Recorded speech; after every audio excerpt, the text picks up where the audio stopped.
منها خلقناكم وفيها نعيدكم ومنها نخرجكم تارة أخرى. فقد قال الله تبارك وتعالى في مقام آخر: ثم نفخ فيه أخرى فإذا هم قيام ينظرون. آمنت بالله صدق الله مولانا وصدق على رسوله النبي الأمين المتين المعين المبين الكريم، ونحن على ذلك لمن الشاهدين والشاكرين، والحمد لله رب العالمين. غوث اعظم بمنی بے سرو ساما مدد قبلہ دی مدد کعبہ ایما مدد بگرداب بلا افتاد کشتی ضعیفانو شکستہ رات کشتی بحق خواجہ عثمان ہارونی مدد کن یا معین الدین چشتی. قادریم نہ رہے یا غوث اعظم می ظلم، قادریم نہ رہے یا غوث اعظم می ظلم، دم دا شیخ احمد رضا خان قطب عالم می ظلم. بابا قار سامعین، آئیے ہم اور آپ کچھ سننے اور سنانے سے پہلے بہتر و مناسب یہ سمجھتا ہوں ساری کائنات کے مرکز حقیقت روح فدا جناب محمد رسول اللہ صلی اللہ علیہ وسلم کی بارگاہ پربہار میں درود پاک کی ڈالی عشق و محبت کی تھالی میں سجا کر پڑھیں بآواز بلند: اللہم صلی علی سیدنا و مولانا محمد بارک وسلم صلاۃ و سلاما علیک یا رسول اللہ یا حبیب اللہ صلی اللہ تعالی علیہ وسلم. ماشاءاللہ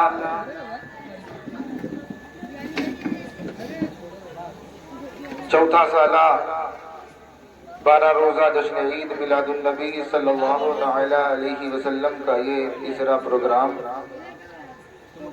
آج محلہ پٹھان کی سرزمین پر اللہ کے مقدس گھر کے دروازے کے سامنے منعقد ہے. آپ نے ہر سال محبت و خلوص کا ثبوت پیش کیا ہے اور اس سال بھی آپ محبت و خلوص کا ثبوت پیش کر رہے ہیں. علماء کرام نے ایک مشن چلایا، علماء کرام کا ہم تمامی لوگوں نے بخوبی ساتھ دیا ہے. قدموں سے قدم ملا کر ہم اور آپ بڑھے ہیں، تب جا کر یہ اتنا عظیم الشان پروگرام ہم اور آپ اپنے محلے میں اپنے گاؤں میں سجایا کرتے ہیں. آپ یقین نہ مانیں گے کہ جتنے انتظامات یہاں پر ہم ربیع الاول شریف کے مبارک مہینے میں 12 روز کرتے ہیں، روزانہ کرتے ہیں، اتنے انتظامات کے لیے بعض گاؤں میں سالہ سال انتظار کرنا پڑتا ہے. لیکن آپ خوش نصیب ہیں، اللہ اس کے رسول کا کرم ہے. کیوں؟ اس لیے کہ ہمارے دلوں میں رسول کائنات کی محبت موجود ہے. اور جو لوگ پیچھے کھڑے ہیں ان سے گزارش ہے کہ یہ بغل سے آ جائیں، یہاں پر ان کے لیے کرسیاں لگائی گئی ہیں. آپ تمامی حضرات کھڑے نہ رہیں، اطمینان و سکون کے ساتھ آ کر بیٹھ جائیں. آج مجھے جو موضوع دیا گیا ہے علماء کرام کی جانب سے، وہ ہے عذاب قبر اور حشر کے حوالے سے.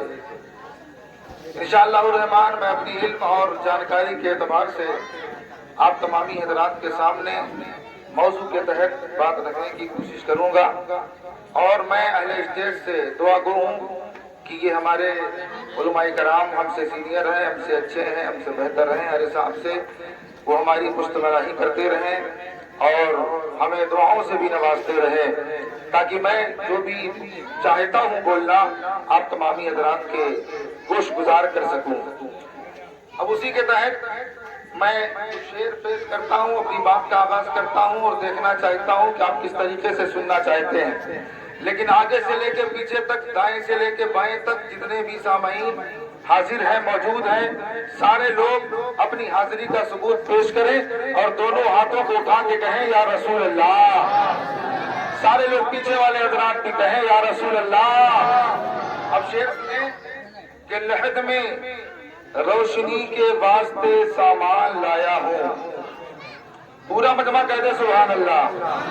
لحد میں روشنی کے واسطے سامان لایا ہوں. لحد میں روشنی کے واسطے سامان لایا ہوں.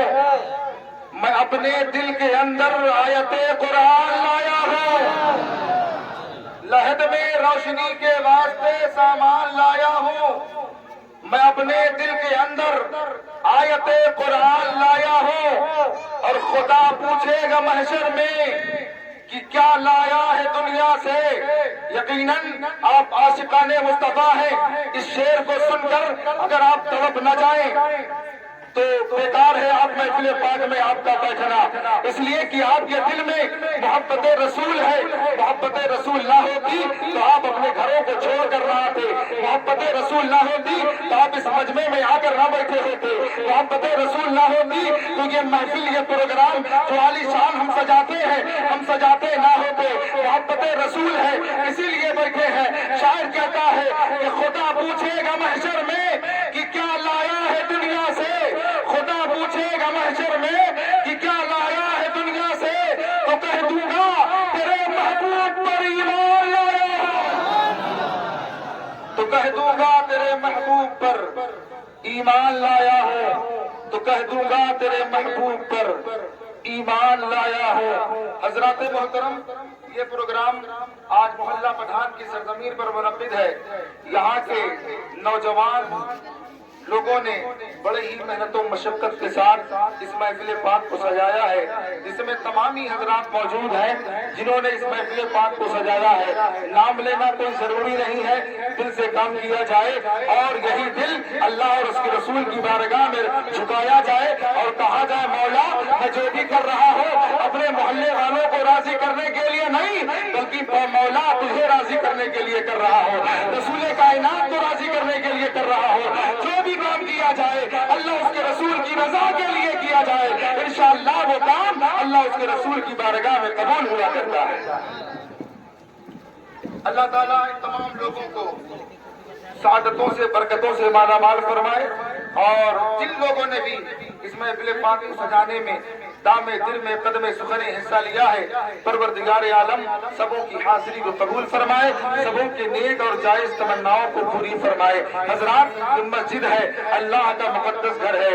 مسجد کے اندر آپ ایک قدم رکھیں گے تو گویا آپ جنت میں قدم رکھ رہے ہیں. کہتے ہیں سبحان اللہ.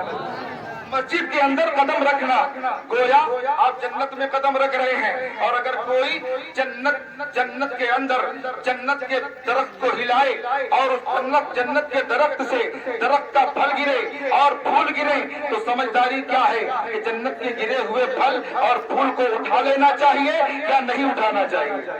سمجھداری کیا آپ بتائیں اٹھا لینا چاہیے کہ نہیں اٹھا لینا چاہیے.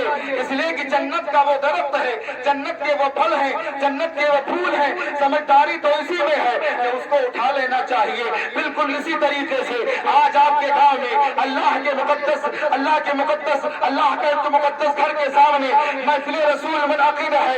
یقیناً اللہ کے گھر کے سامنے محفل سجی ہوئی ہے.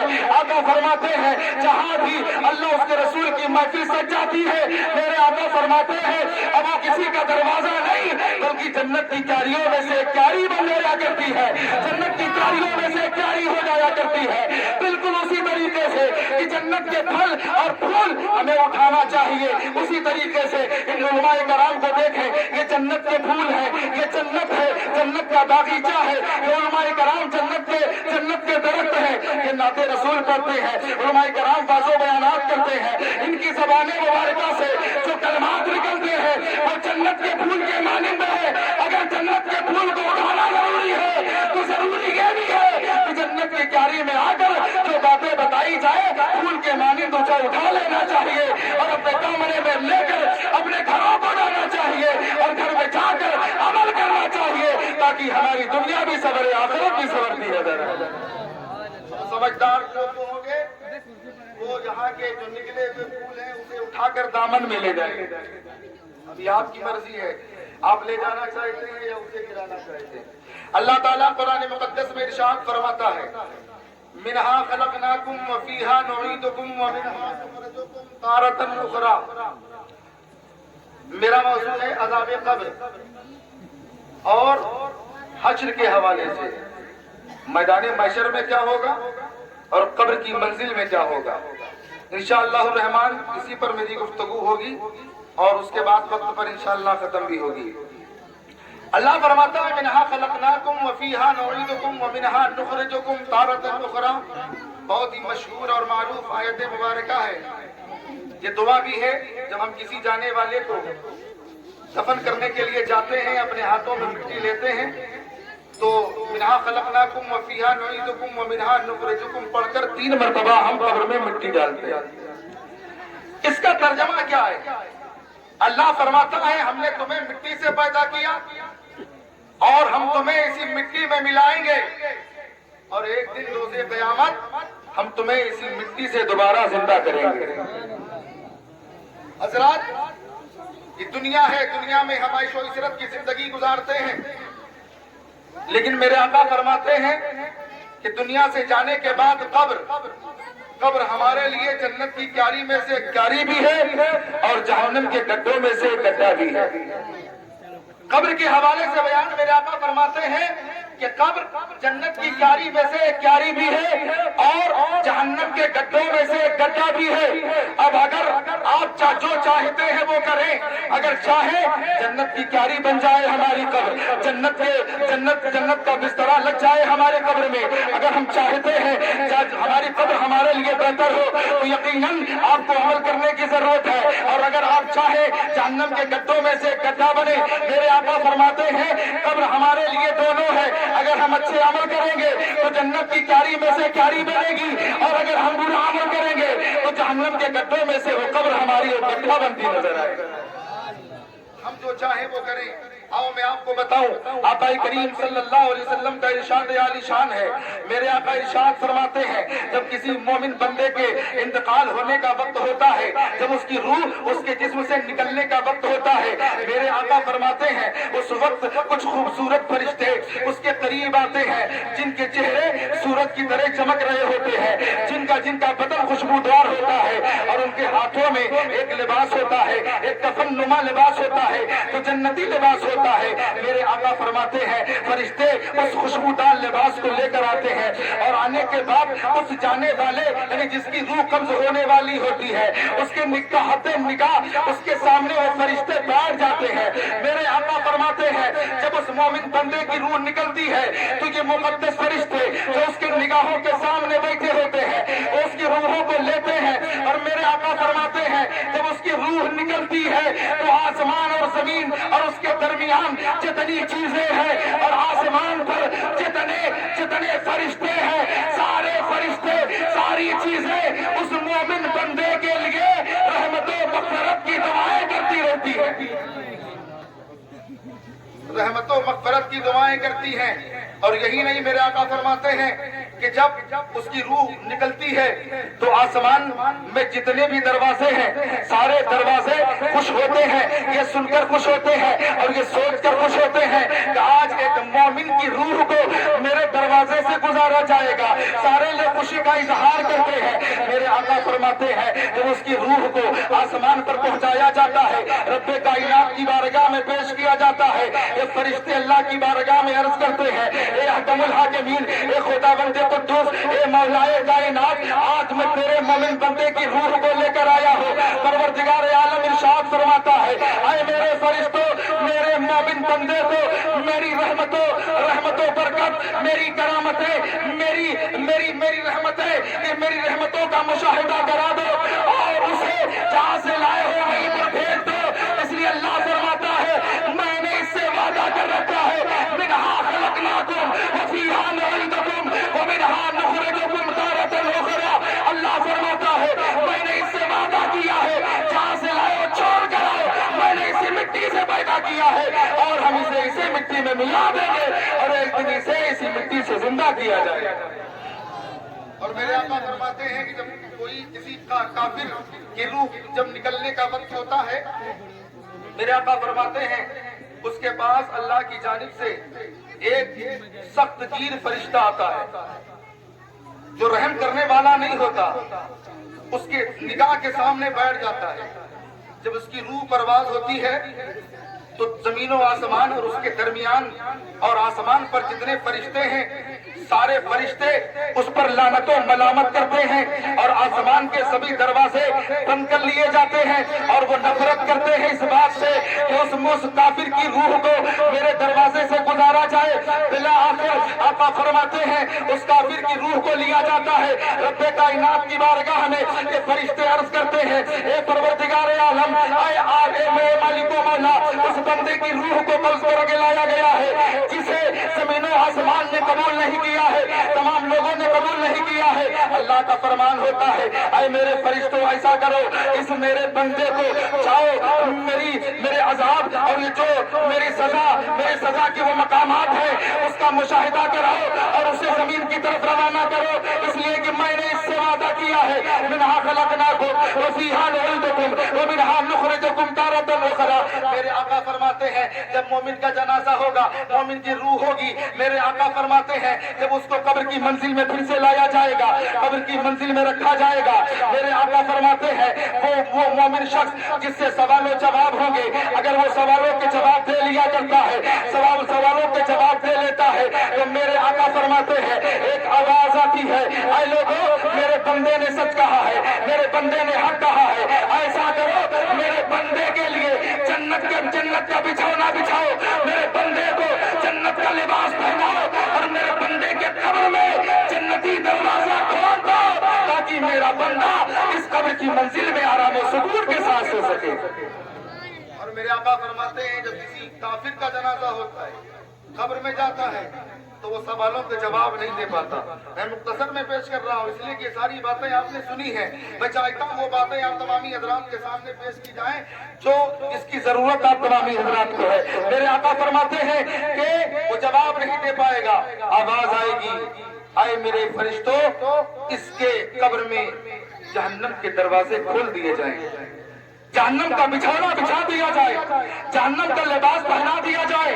اور میرے آقا فرماتے ہیں جب سارے لوگ دفن کر کے جا رہے ہوتے ہیں تو آقا کریم صلی اللہ علیہ وسلم ارشاد فرماتے ہیں کہ اللہ تعالیٰ اس پر ایک فرشتہ مقرر کرتا ہے جو بہرا ہوتا ہے, اندھا ہوتا ہے, گونگا ہوتا ہے, نہ وہ سن سکتا ہے نہ وہ دیکھ سکتا ہے نہ وہ بول سکتا ہے, اور اس کے ہاتھ میں ایک ہتھوڑا ہوتا ہے, ہتھوڑا. میرے آقا فرماتے ہیں وہ ہتھوڑا اتنا بھاری بھرکم ہوتا ہے اتنا وزندار ہوتا ہے کہ اگر اس ہتھوڑے کو کسی پہاڑ کو مارا جائے تو پہاڑ مٹی بن جائے, ریزہ ریزہ ہو جائے. میرے آقا فرماتے ہیں قبر کی منزل میں اس گنہگار اس پاپی شخص پر اس کافر شخص پر یہ فرشتے اسی ہتھوڑے سے وار کریں گے, وہ ریزہ ریزہ ہوگا, وہ ہو بتا کرے گا, وہ روئے گا, وہ آوازیں کرے گا. لیکن میرے آقا فرماتے ہیں انسان اور جنات کے علاوہ تمام لوگ اس کی آوازوں کو سنیں گے, لیکن اگر آواز نہیں سنیں گے تو وہ انسان اور جنات نہیں سنیں گے. میرے آقا فرماتے ہیں جب تک قیامت قائم نہیں ہوگی, جب تک میدان محشر قائم نہیں ہوگا, اس وقت تک یہ فرشتے اس پر اسی طریقے سے عذاب نازل کرتے رہیں گے. اور میرے آقا فرماتے ہیں جب کوئی شخص قبر کی منزل میں جاتا ہے تو قبر اسے مخاطب کرتی ہے اور کہتی ہے ابن آدم تجھ کو میرے بارے میں کس نے دھوکے میں رکھا, کس نے دھوکے میں رکھا؟ کیا تجھے معلوم نہیں تھا کہ میں ایک کالی کوٹری کے مانند ہوں؟ کیا تجھے معلوم نہیں تھا میرے اندر کیڑے اور مکوڑے رہتے ہیں؟ کیا تجھے معلوم نہیں تھا کہ وحشت و تنہائی میرا گھر ہے؟ اللہ اکبر. وہ قبر مخاطب کر کے جانے والے کو کہتی ہے اے شخص تو زمین پر تھا, اگڑا کر چلتا تھا, تکبر و غرور کے ساتھ چلتا تھا, اپنے آپ کو بڑا سگار کے چلتا تھا, لہرا کے چلتا تھا, اپنے مسئلوں کو دکھا کے چلتا تھا, تو کس دھوکے میں تھا؟ کیا تجھے معلوم نہیں تھا قبر کی کی منزل میں تمہیں آنا ہے، یہاں پر حساب و کتاب دینا ہے، یہاں کے عذابات کو تمہیں جھیلنا ہے۔ تجھے معلوم نہ تھا، قبر جب اس سے مخاطب ہو کے کہے گی، میرے آقا فرماتے ہیں اگر جانے والا مومن ہوگا، جانے والا پرہیزگار ہوگا، جانے والے کے عمل اچھے ہوں گے، میرے آقا فرماتے ہیں کہ اس کی جانب سے ایک ندا دینے والا ندا دے گا اور کہے گا، اے قبر کیا تجھے نہیں معلوم، کیا تو نہیں جانتی، ارے یہ وہ بندہ ہے جو برائیوں سے لوگوں کو روکتا تھا اور خود برائیوں سے رکتا تھا، نیکیاں کرتا تھا، نیکیاں کرنے کا حکم دیتا تھا، نیکیاں کرنے کی تلقین دیتا تھا۔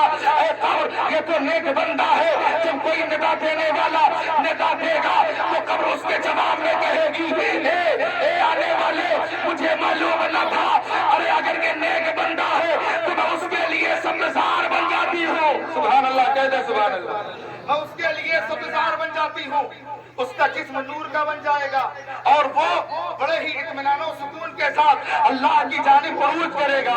اللہ اکبر۔ اسی طریقے سے ایک شخص اور روایت کرتے ہیں، آقا کریم صلی اللہ علیہ وسلم ارشاد فرماتے ہیں کہ قبر کی منزل ہے، غالباً حضرت کعب رضی اللہ تعالیٰ عنہ بیان فرماتے ہیں، آقا کریم صلی اللہ تعالیٰ علیہ وسلم نے ارشاد فرمایا جب ایک مومن بندہ قبر کی منزل میں جاتا ہے اس حال میں تو اس کے پاس نمازیں ہیں، اس کے پاس روزے ہیں، اس کے پاس زکات ہے، اس کے پاس اعمال صالحہ ہے، اس کے پاس بندگی ہے، اس کے پاس سجدے ہیں، اس کے پاس عبادتیں ہیں۔ میرے آقا فرماتے ہیں جب قبر کی منزل میں وہ جائے گا تو اس کے اعمال اس کو چاروں طرف سے گھیر لیں گے۔ کہتے ہیں سبحان اللہ، اس کے اعمال اس کو چاروں طرف سے گھیر لیں گے۔ اور ایک روایت میں ہے، ایک صحابی رسول عرض کرتے ہیں آقا نے فرمایا جب ایک قبر میں جانے والا شخص جاتا ہے تو قبر کے جو پڑوسی حضرات ہیں وہ پکار کے کہتے ہیں، مخاطب کرتے ہیں، اے شخص کیا تو نے اپنے بھائیوں رشتہ داروں کو آتے ہوئے نہ دیکھا؟ کیا ان کی روانگی تیرے لیے عبرت نہ رہی؟ کیا تو نے یہ نہ دیکھا کہ ان کے اعمال کا سلسلہ منقطع کر دیا گیا ہے، وہ نام اعمال کا دفتر بند کر دیا گیا ہے؟ افسوس تجھ پر ہے، تجھے وقت ملا لیکن تو نے اس وقت کو ضائع کر دیا۔ تجھے وقت ملا تھا، اگر تو چاہتا نمازیں پڑھ کر اپنے اعمال کو بہتر کر لیتا، روزے رکھ کر اپنے اعمال کو بہتر کر لیتا، اگر تو چاہتا نیکیاں کر کے اپنے اعمال کو بہتر کر لیتا، اگر تو چاہتا غریبوں کی مدد کر کے اپنے اعمال کو بہتر کر لیتا، اگر تو چاہتا زمین پر آقا کا نہ چلتا، لوگوں سے محبت کر کے اپنے اعمال کو بہتر کر لیتا، قسم خدا کی اگر تو اپنے اعمال کو بہتر کیے ہوتا تو آج تیرا یہ حال نہ ہوتا، تم پر عذاب نہ ہوتا، تم پہ عذاب مسلط نہ کیا جاتا۔ گویا یہ قبر کے سارے مردے ہم پڑوسی مردے کہیں گے اگر تو نمازیں پڑھ کر آتا، کیا تو نے نہیں دیکھا کہ جانے والا گیا ہے؟ تو نے اپنے انہی کندھوں پر اٹھا کر شہر خموشہ کی طرف لایا ہے، تو نے اپنے عزیزوں کو، اپنے گھر والوں کو، اپنے بھائیوں کو، اپنے محلے والوں کو، سب کو تو نے اپنے کندھے پر ڈھویا ہے۔ کیا یہ تیرے لیے عبرت نہ تھی؟ کیا تیرے لیے یہ افسوس کا مقام نہ تھا؟ کیا تیرے لیے سوچنے کا مقام نہ تھا؟ کیا تیرے لیے عبرت کا مقام نہ تھا؟ کیا تجھے اپنے اعمال کو بہتر نہیں کرنا تھا؟ تجھے بہتر کرنا ہوتا۔ حضرات محترم بیان فرمایا جاتا ہے جب اس کی نمازیں اس کے ساتھ ہیں وہ چاروں طرف سے گھیر لیتے ہیں۔ آقا فرماتے ہیں کہ جب اس کے اعمال صالحہ اس کو چاروں طرف سے گھیر لیتے ہیں، عذاب کے فرشتے اس کے پاؤں کی طرف سے جب اس کے اندر داخل ہونا چاہتے ہیں تو پاؤں کی جانب نماز کھڑی ہو جاتی ہے۔ مسکرا کے بولے سبحان اللہ۔ قبر کا منظر ہے، نماز کھڑی ہو جاتی ہے اور نماز کہتی ہے اے عذاب کے فرشتے تو ہٹ جا، تو اس طرف سے اس کے اندر نہیں داخل ہو سکتا۔ کیا تو نے دیکھا نہیں یہ شخص یہ بندہ جو اپنے گھروں میں تھا، اللہ کے گھر میں بھی، اپنے گھر میں بھی انہی پاؤں کے ذریعے سے کھڑے ہو کر اللہ کی بارگاہ میں لمبا لمبا قیام کیا تھا؟ کیا تو نے دیکھا نہیں تھا؟ اللہ اکبر۔ آقا فرماتے ہیں وہ عذاب کے فرشتے اس کے سر کی جانب چلیں گے اور چلنے کے بعد چاہیں گے سر کی جانب سے اس کے اندر داخل ہوا جائے تو سر کی جانب روزہ کھڑا ہو جاتا ہے اور مخاطب کر کے کہتا ہے اے عذاب کے فرشتے اس جانب پہ تجھے کوئی راستہ نہ ملے گا، اس کے طرف جانے کا کوئی راستہ نہ ملے گا، اس لیے کہ تجھے معلوم ہونا چاہیے یہ وہ بندہ ہے جس نے دنیا میں رہ کر اللہ کی رضا کے لیے لمبی بھوک اور پیاس کو برداشت کیا ہے، روزہ رکھا ہے، لہٰذا داخل نہیں ہو سکتا،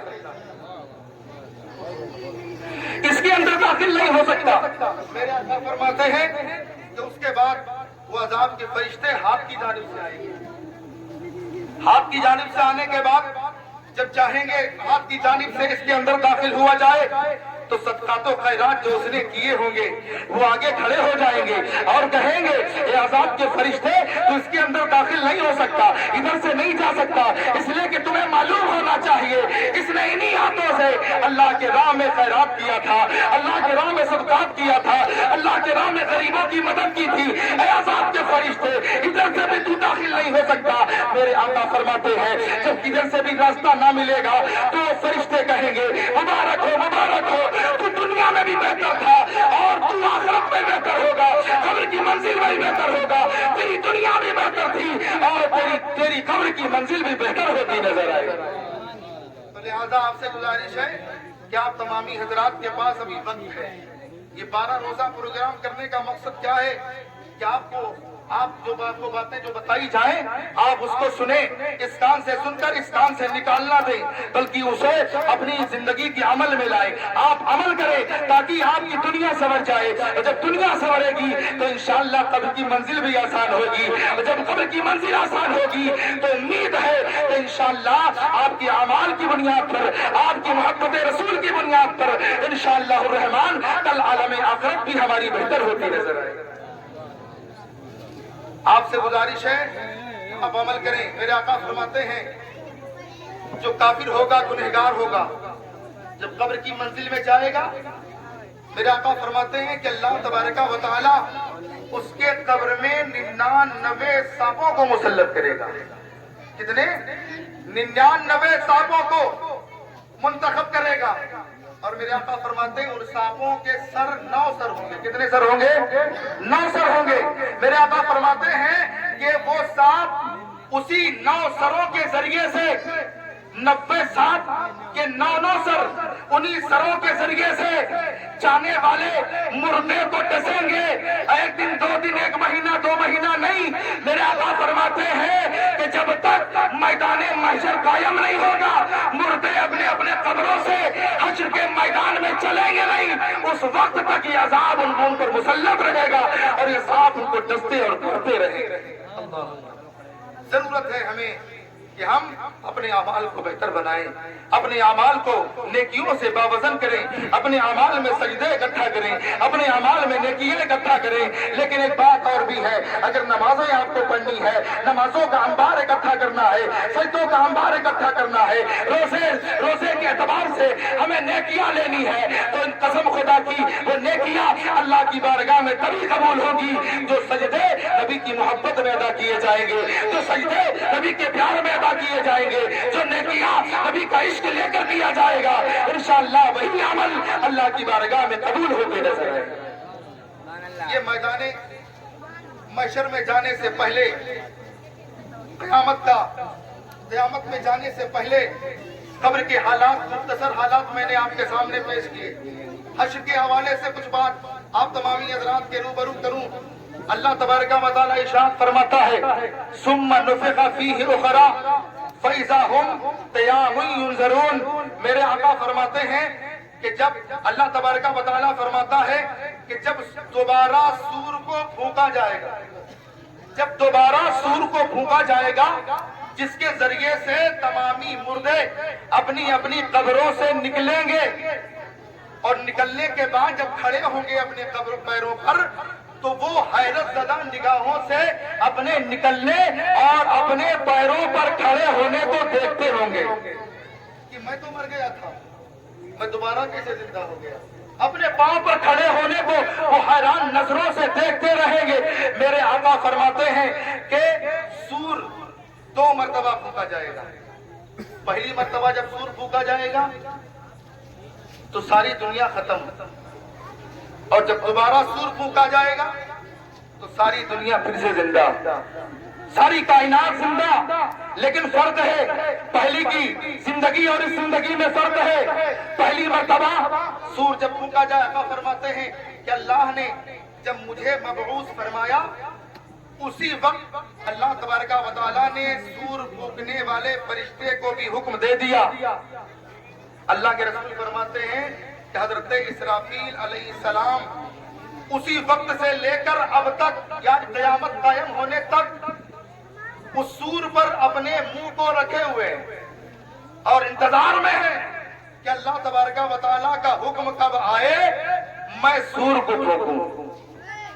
تو حضرت اسرافیل علیہ السلام سور پھونکیں گے, ساری دنیا ختم ہو جائے گی سوائے اس کے جس کو اللہ چاہے. یعنی حضرت جبریل و میکائیل, حضرت اسرافیل و اسرائیل, یہ سارے لوگ سور پھونکنے سے نہیں مریں گے.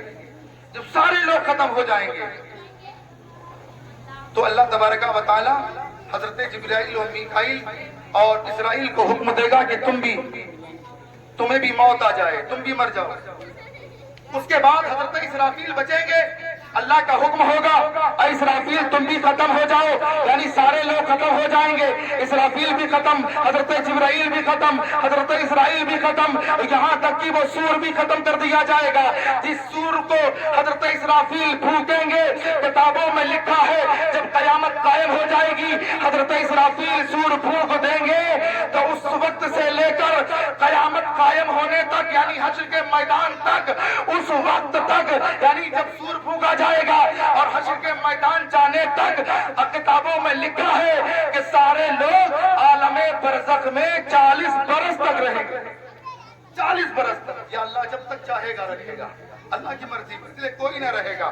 اللہ جب چاہے گا حضرت اسرافیل کو زندہ کرے گا, وہ سور کو بھی زندہ کرے گا اور حکم دے گا اے اسرافیل سور کو پھونکا جائے. حضرت اسرافیل دوبارہ سور پھونکیں گے, اللہ اکبر, پھر سے ساری چیزیں زندہ ہو جائیں گی. یہ زمین بھی آ جائے گی, آسمان بھی آ جائے گا, سور بھی, ساری چیزیں آ جائیں گی. لیکن یہ زمین ابھی کی زمین کی طرح نہ ہوگی. کتابوں میں لکھا ہے جب میدان محشر قائم ہوگا تو یہ زمین بالکل سپاٹ ہوگی. آج یہاں پر اونچ نیچ نظر آتا ہے, کہیں پر ٹیلے نظر آتے ہیں, کہیں پر گڈھا نظر آتا ہے, کہیں پر دریا نظر آتا ہے, کہیں پر سمندر نظر آتا ہے.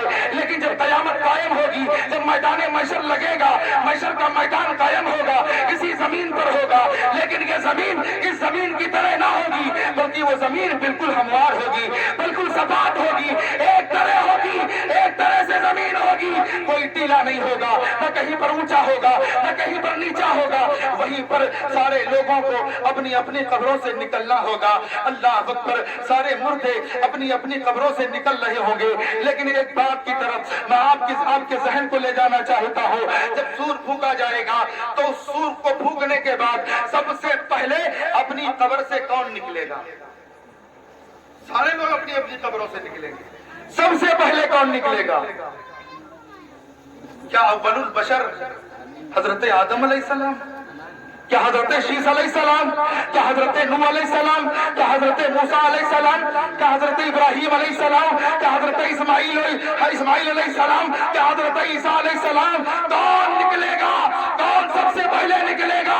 میرے آقا فرماتے ہیں, میرے آقا فرماتے ہیں حشر کے میدان میں جب سور پھونکا جائے گا تو سب سے پہلے ہم سب کا نبی جناب محمد رسول اللہ اپنی قبر سے باہر آئیں گے. میرے آقا فرماتے ہیں میرے ہمراہ حضرت عمر ہوں گے اور حضرت ابو بکر ہوں گے. سبحان اللہ. میرے آقا اپنی مزار سے نکل رہے ہیں, دائیں ہاتھ میں حضرت ابو بکر ہوں گے اور بائیں ہاتھ میں حضرت عمر ہوں گے. میرے آقا فرماتے ہیں کہ یہ دونوں میرے دنیا کے دو امیر ہیں. کہتے سبحان اللہ. مسکرا کے پورا مجمع پیچھے تک کہتے سبحان اللہ. میرے آقا فرماتے ہیں دونوں ہاتھوں کو اٹھا کے کہتے سبحان اللہ. میرے آقا فرماتے ہیں یہ دنیا کے دو وزیر ہیں, وزیر. میرے آقا فرماتے ہیں میرے دو وزیر دنیا میں اور میرے دو وزیر آسمانوں میں. کہتے سبحان اللہ. آسمانوں کے دو وزیر حضرت جبرائیل اور حضرت میکائیل ہیں اور دنیا کے دو وزیر حضرت ابو بکر اور حضرت عمر ہیں. میرے آقا کے دو وزیر دنیا میں, دو وزیر آسمان میں.